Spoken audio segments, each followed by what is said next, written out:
have a hip impingement, so I've been trying to fix it recently.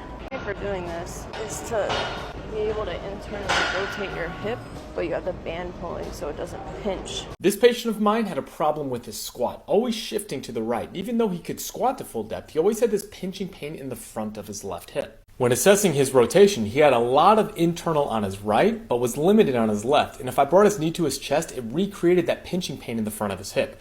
So a banded joint mobilization was my first go-to. You need a ton of tension on this band in order to really open up that hip, but drive the knee in and relax your hip. If you have enough tension on the band when you lean forward, it will not recreate that pinch in the front of the hip.